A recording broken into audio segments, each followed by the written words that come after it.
수많은 금리 결정 이벤트 앞두고 있고 수많은 기업들의 실적이 쏟아지는 한 주다 보니까 이번 주 타이틀에는 계속 슈퍼위크라는 말이 달립니다. 개인적으로 슈퍼가 달리는 걸 좋아하진 않습니다. 그만큼 변곡이 많다라는 게 되기 때문이죠. 소화할 게 많은 장입니다. 이것은 연말에 있을 대선 등의 여러 가지 이벤트 또한 마찬가지일 텐데요. 그 가운데 우리는 어떤 방향을 잡아야 될 것인가 오늘 좀 더 진지하게 고민하고자 이분을 모셨습니다. 하이투자증권 리서치센터 박상현 전문위원님 자리하셨네요. 어서 오세요. 네, 안녕하세요. 안녕하십니까. 최근에 여러 이슈로 시장이 좀 조정을 받고 있습니다. 그것이 수급적인 문제든 매크로든 아니면 외환 시장의 움직이든요. 어느 쪽에 좀 더 무게를 두시면서 조정의 원인을 찾고 계신지요? 예, 일단은 중고르기 장세로 좀 생각을 하고 있고요. 이게 추세적인 어떤 조정 또는 하락장으로 보기에는 좀 이른 감이 있다라는 좀 판단을 하고 있습니다. 최근에 이제 빅테크의 여러 가지 이제 좀 우려 이러한 부분들이 조금 시장을 좀 억누른 요인인 것 같은데요.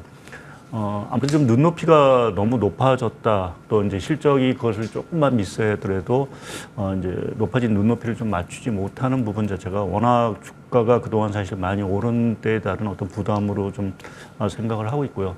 어제 이제 그 엔비디아라든지 테슬라 이러한 쪽의 주가 자체가 많이 떨어진 부분에 있어서는 이제 한 번은 이제 저희가 어찌 보면 이제 거쳐야 되는 단계. 그러니까 우리가 AI라든지 이러한 어떤 신산업에 대한 기대감 자체는 상당히 많았지만 사실 그게 이제 수익성으로 이제 연결되느냐라는 부분에서의 어떤 그 우려라든지 또 의문은 항상 이제 제기왔던 부분들입니다. 그래서 그러한 부분에서 조금은 이제 그러한 단계가 사실은 왔다라고 좀 생각을 하는데 결국 근데 미국의 어떤 경제 구조라든지 이런 것들을 봤을 때는 결국 이제 신산업 이러한 쪽으로 투자가 계속 될 수밖에 없기 때문에 어떤 수익성이란 부분 자체는 시간을 끌고 이제 좀 해소가 되지 않겠느냐라는 쪽에 좀 생각을 하고 있고 또 하나 이제 조금 더 이제 저희가 우려를 조금 어쩌면 해야 되는 부분 자체는 글로벌 경기 자체에 대한 우려가 아닌가 좀 생각을 하고 있습니다.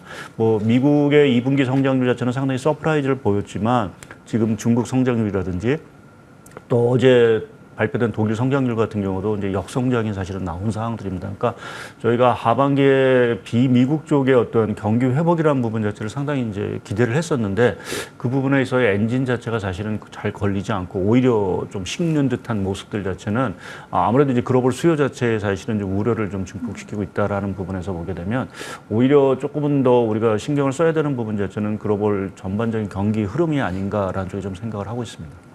네.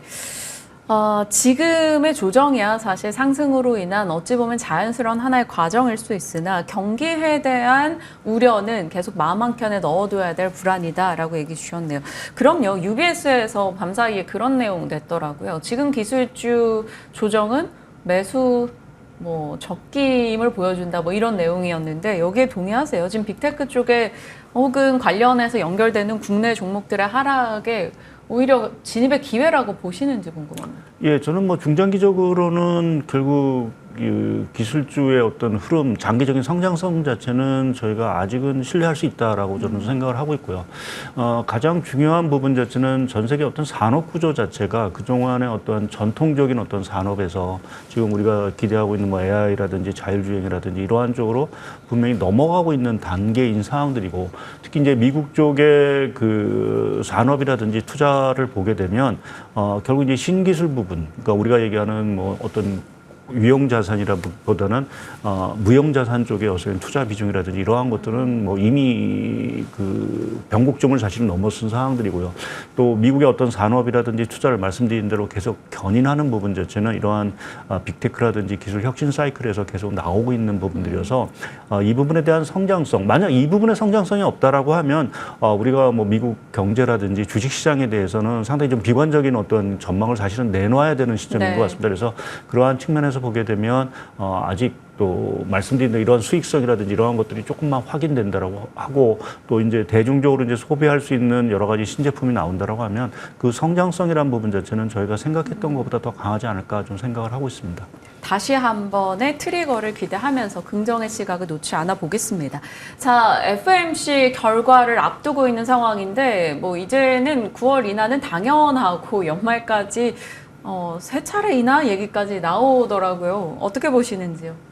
예, 뭐 9월 금리 인하는 저도 뭐 높게 보고 있고요. 이제 세 차례 정도는 조금은 좀 과하지 않나라 좀 생각을 하고, 특히 이제 11월 달에는 미 대선이 있기 때문에 대선을 치르는 과정 속에서 미 연준이 뭐 금리를 인하하기는 조금 어렵지 않을까 좀 보고 있어서 두 차례 정도를 좀 생각을 하고 있고요. 왜 금리를 이제 이 시점에서 꼭 내려야 되느냐라는 부분 자체, 뭐 주식시장에서 사실은 이제 어찌 보면 미 연준의 압박을 하고 있는 것 같기도 하고요. 또 한 가지는 이제 미국 경제 펀더멘탈, 뭐 성장률 자체는 뭐 좀 양호하다라고 하지만 최근에 나오는 여러 가지 세부 지표를 보게 되면 이전만큼 미국 경기가 이제 강하지 못한 부분들이 있습니다. 그래서 미 연준 입장에서 우리가 금리를 인상할 때 사실은 좀 실기를 했다라는 논란이 사실은 있습니다. 네. 그래서 그 논란 자체, 이번 같은 경우는 너무 늦게 내려서 경기 침체를 빠뜨렸을 경우 나올 수 있는 여러 가지 비난, 이러한 것들을 피하기 위해서도 좀 선제적으로 좀 금리를 인하해야 되는 필요성이 좀 있을 것 같고요. 또 한 가지는 지금 11월 대선이 여러 가지 면에서 이제 불확실성을 키우고 있는데, 정치적 논란을 피하기 위해서도 사실은 9월 금리 인하가 사실 가장 적당한 시점이 아닌가라는 쪽에 좀 생각을 하고 있습니다. 거기에 지금 파월 의장이라든지 미 연준 인사들이 계속 얘기하고 있지만 물가가 여하튼 안정세로 들어갔고요. 또 최근에 유가라든지 전반적인 원자재 가격이 하락을 하고 있어서 추가적인 물가 둔화 가능성은 상당히 높은 상황들에다가 고용시장 자체도 사실은 연준이 생각했던 것보다는 좀 냉각 속도가 조금은 빠르다라는 좀 생각들이 네. 이제 일반적인 생각입니다. 그래서 그러한 것들을 종합해 보면 9월 금리 인하 또 12월 금리 인하 가능성은 상당히 높다라고 보고 있습니다. 9월, 11월 말씀 주신 내용 기억해 보겠습니다. 요즘은 또 FOMC는 뭔가 약간 기정사실화되다 보니까 FOMC 결과보다 지금 BOJ에 더 시장에 초점을 둡니다. 글로벌장의 흔들림을 좀 촉발했던 게 일본의 외환시장 개입 이슈 7월 11일 나스닥의 흔들림 뭐 이렇게 연결되기도 하는데, 그동안은 엔저로 인한 엔캐리 트레이드, 그것이 지금은 엔 강에서 청산되는 과정에 뭐 빅테크가 흔들린다 이런 스토리가 나오고 있잖아요. 그래서 BOJ 움직임에 다들 신경을 쓰고 있는데 그쪽은 저희가 관전을 어떻게 둬야 될까요? 예, 뭐 엔화의 강세 전환 자체는 조금 추세적으로 이제 지속이 되지 않을까라는 쪽에 좀 생각을 하고 있고요. 그 배경에는 사실은 지금 일본 정부도 이제 좀 슈퍼 엔저 자체가 여기서 좀 이제 마무리되기를 사실은 조금 원하는 목소리가 사실은 좀 강합니다. 네. 그거는 이제 슈퍼 엔저의 부작용들, 그 부작용은 이제 중소기업들의 어떤 수입, 뭐 원가라든지 이런 것이 너무 올라갔고 또 일반 대중들이 이제 워낙 슈퍼 엔저를 하다 보니까 실질적으로 이제 느끼는 체감 경기 자체가 상당히 안 좋은 상황들입니다. 그래서 지금은 오히려 슈퍼 엔저의 긍정적인 효과보다는 부정적인 효과가 상당히 크기 때문에 일본 정부라든지 일본 은행이 슈퍼 엔저보다는 조금 엔화 강세의 흐름으로 사실은 전환시키려는 하는 노력이 있는 부분들이고요. 이제 문제는 사실 속도인 것 같습니다. 그러니까 저희가 지금 고점 대비해서 지금 달러에는 환율 자체가 한 5% 정도 절상이 됐는데요. 여기서 만약 더 절상 폭이 더 빨라진다. 그러니까 말씀하신 대로 일본의 싼 자금을 빌려다 이제 투자를 한 투자자 입장에서 보게 되면 이제 환차 손이 발생을 하게 되겠죠. 이제 그렇게 되면 이제 투자했던 부분을 이제 매각하고 어떤 청산 과정이 들어가는 부분들이 있어서 그렇게 보면은 이제 엔화 강세라는 부분 자체, 뭐 저희가 뭐 이게 엔화 강세되는 게 우리 입장에서 보면은 한편에서 보면 원화 환율이 올라서 긍정적인 부분도 있긴 하지만 글로벌 자금 흐름 측면에서 보면 엔캐리 청산 자체가 본격화된다라고 하면 여러 가지 시장의 변곡을 사실은 좀 발생할 수 있는 부분들에서 엔화의 강세가 문제가 아니라 엔화의 강세 속도가 너무 단기적으로 빨리 나오느냐, 이 부분을 저희가 좀 주목을 해야 될 것 같습니다. 엔 강이 계속 된다면 여기서도 그러니까 저희가 희망의 회로를 찾아본다는 거죠. 이게 습관인 것 같아요. 네. 주식시장 참여자들은. 그러면 엔 관련한 무언 ETF를 사야 될까요? 아니면 국내에서 엔화 강세 시 반사이익을 받을 경합 수액 섹터를 찾아야 될까요? 아니면 이것은 그냥 하나의 현상으로 두고 다른 내 종목에 집중을 하는 게 맞을까요? 뭐 엔화 강세가 됐다고 해서 우리나라가 뭐 상대적으로 그렇게 직접적으로 수혜를 받을 수 있는 업종은 사실은 저는 크지는 않다라고 보고 있고요. 오히려 지금 미국의 그 금리 인하도 이제 뭐 말씀하신 대로 기정사실화되고 뭐 이렇게 하는 분위기, 거기 엔도 강세가 된다라고 하면 오히려 이제 엔화 강세와 미국 국채를 합성해서 투자하는 뭐 ETF라든지 뭐 오히려 이러한 쪽에 오히려 좀 뭐 수익성이라든지 이런 것들을 조금 저희가 기대해 볼 수 있지 않을까 좀 생각을 하고 있습니다. 네, 참고하겠습니다. 중국 얘기도 살짝 해볼게요. 요즘에 중국 얘기를 많이 안 하는 것 같아요. 좋아진다 했는데 중국 경기가 생각만큼 빠르게 회복되지 않고 있다 보니까 그 기대치도 많이 낮아져 있어요. 어찌 보면 뭐 인플레 측면에서는 그게 나은 걸까요? 중동 불안이 있는데도 유가는 사흘째 빠지고 있습니다. 중국 경기 우려 등인데요. 중국 경기는 언제쯤 회복할까요? 이거 너무 어려운 질문이죠. 예, 너무 어려운 질문이신 것 같습니다. 중국 저희가 뭐 많은 항상 뭐 희망 회로를 사실은 돌리고 있는데 기대보다는 사실은 상당히 좀 미약한 부분들이 있고요. 말씀하신 대로 지금 어제 뭐 이스라엘의 헤즈볼라 쪽을 뭐 폭격을 했음에도 불구하고 이제 유가가 하락한 부분 자체는 그만큼 앞서 말씀드린 대로 글로벌 경기에 대한 수요 자체가 상당 부분 기대보다 못 미친 부분들이 있고요. 그 중심에는 사실은 중국이 있다라고 봐야 될 것 같습니다. 그래서 근데 문제는 이제 중국이 지금 뭐 미 대선이라든지 이러한 어떤 리스크도 좀 앞두고 있고 사실은 지금 딱히 내수 경기를 부양할 수 있는 카드 자체가 마땅하지 않은 상황들인 것 같습니다. 물론 이제 뭐 보다 공격적으로 뭐 금리 인하뿐만 아니라 또 다른 뭐 유동성 정책 뭐 이러한 것들을 필 수 있긴 하지만 여하튼 중국이 과연 하반기 쪽에 경기 회복을 다시 탄력을 붙일 수 있는 어떠한 조치를 내놓을 수 있을지라는 부분 자체는 조금 저희가 불확실한 상황들이고요.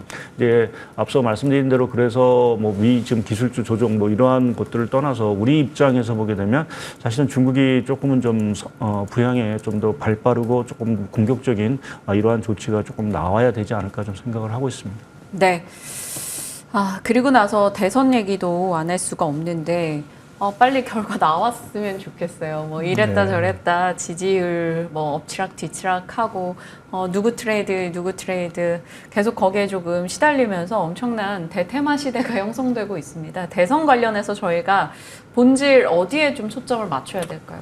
예, 뭐 과거 미 대선과 이 주식시장을 보게 되면 결국 뭐 어떤 정책이라는 부분 자체가 상당히 중요하지만 결국 글로벌 경기 또 당시의 어떤 경제 환경 자체가 상당히 좀 중요한 것 같습니다. 단적인 예로 2016년 트럼프 대통령이 당선이 되고 2017년까지 미국 주식시장뿐만 아니라 우리나라 중국 주식시장이 모두 다 오른 이유 자체는 당시에 4차 산업혁명 붐이라는 것이 있었고 그것 때문에 반도체 빅사이클이 사실은 있었습니다.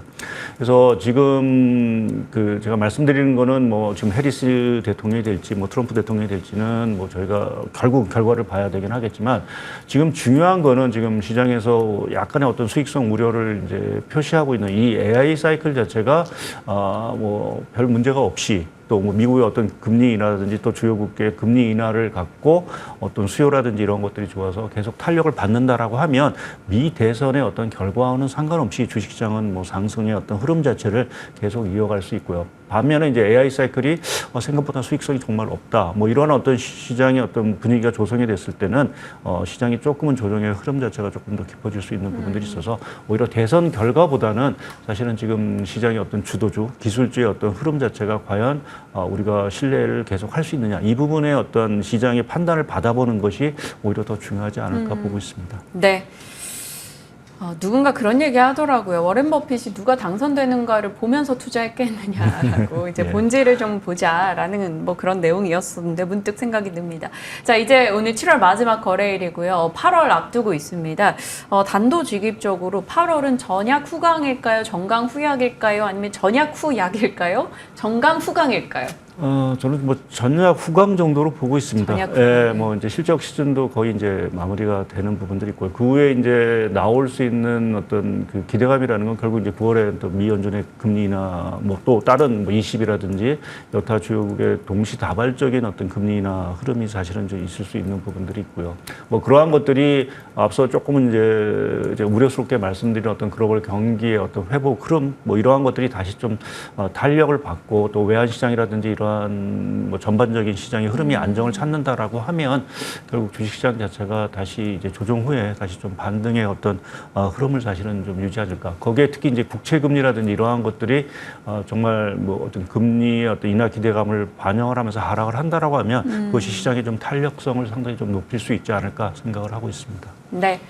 말씀 주신 내용들 잘 참고해서 시장의 여러 이슈 속에 좀 중심을 잡고 8월장도 잘 헤쳐나가 보도록 하겠습니다. 시장에 대한 이야기 오늘 박상현 전문위원께서 건네주셨네요. 말씀 고맙습니다. 네, 감사합니다.